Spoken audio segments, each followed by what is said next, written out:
Hi అండి అందరికీ. ఈరోజు నేను సర్వపిండి చేస్తున్నాను. ఇది తెలంగాణ వంటకము. మనం ఎలా చేయాలో చూద్దాం రండి.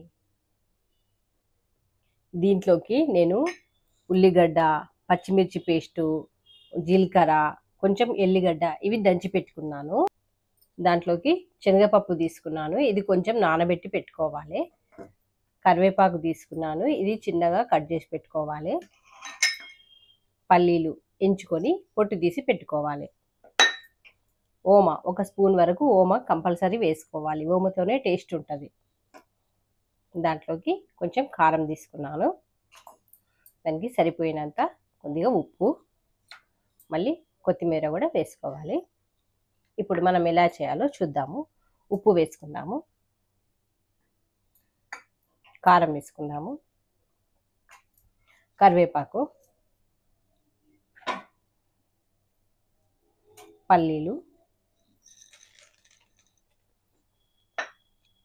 శనగపప్పు కూడా తీసుకుందాము.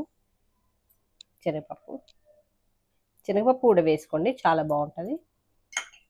మళ్ళీ ఉల్లిగడ్డలు సన్నగా తరుక్కొని, పచ్చిమిర్చి, ఉల్లిగడ్డ, జీలకర్ర, ఎల్లిపాయ ఇదంతా దంచి పెట్టుకున్నాము. ఉల్లిగడ్డలు సన్నగా కట్ చేసి పెట్టుకున్నది. ఇది ఈ ముద్ద కూడా వేసుకుందాం.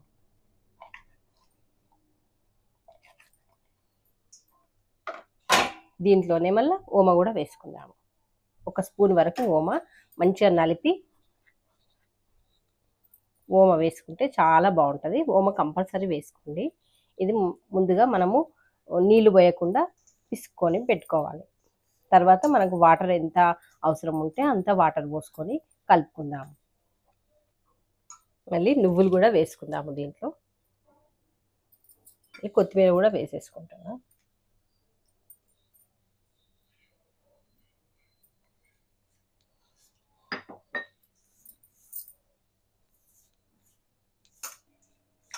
మనము ఇప్పుడు సరిపోయినంత వాటర్ పోసి కలుపుకుందాం.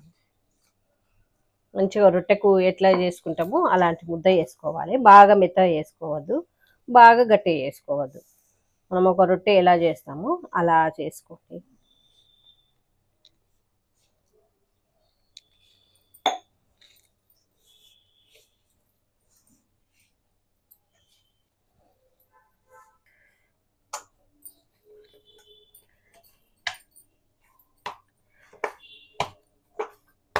ఇలా తడిపి పెట్టుకోండి.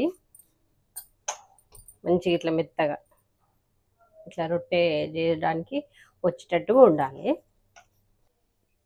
మనం ఇప్పుడు ఇలాంటి ఒక గిన్నె తీసుకోవాలి. ఇలాంటి గిన్నెల్లో చేస్తే చాలా బాగుంటుంది. ఇది మంచిగా గిన్నె రొట్టెకే బాగుంటుంది. ఫిష్ ఫ్రై కూడా చేసుకుంటారు. గిన్నె రొట్టెకి కూడా ఇది యూజ్ చేసుకోవచ్చు. ఇప్పుడు దీంట్లో మనం ఆయిల్ పెట్టుకుందాము. దీనికి గిన్నెకు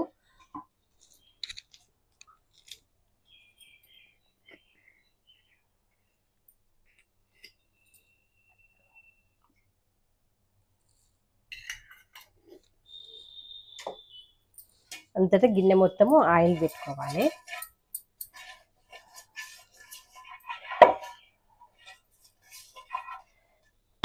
ఒక చిన్న ముద్ద తీసుకొని ఇంత ముద్ద తీసుకొని ఇదంతా స్ప్రెడ్ చేసుకోవాలి.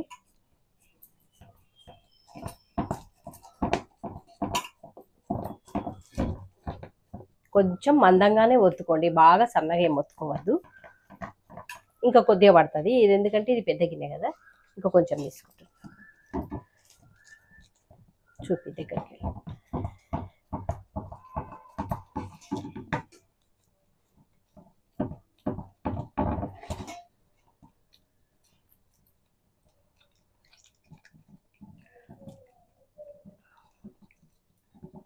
ఇది బియ్య పిండితోనే చేస్తారు అన్నట్టు.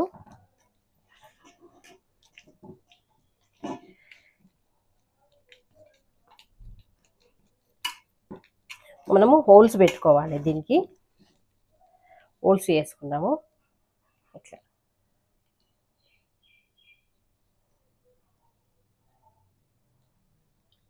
హోల్స్ వేసుకొని ఇంకా కావాలంటే ఇంకా కొద్దిగా మందంగా ఒత్తుకుందాము.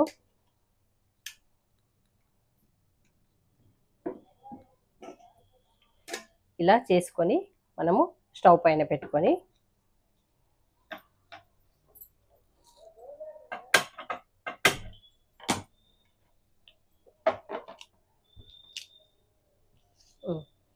ఇప్పుడు దీంట్లో కొద్దిగా ఆయిల్ పైనుంచి పోసుకుందాము.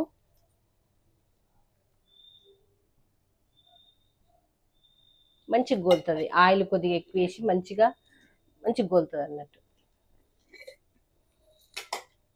కొంచెం ఆయిల్తో కూడా చేసుకుంటారు కానీ అంత బాగా రాదు, మంచిగా గోలుతుంది కొద్దిగా ఆయిల్ దీంట్లో కొద్దిగా ఎక్కువ వేసుకుంటే.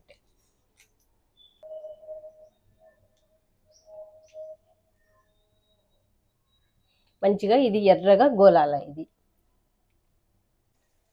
ఇది అన్ని వైపులా తిప్పుకుంటూ మంచిగా గోలించుకోవాలన్నట్టు.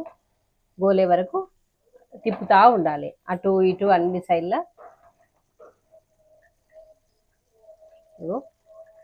అప్పుడే పైకి తేలింది ఇది మధ్యలో, కానీ సైడ్లకు కూడా గోలాలంటే ఇట్లా ఇట్లా నాది ఇట్లా అంటూ ఉండాలి.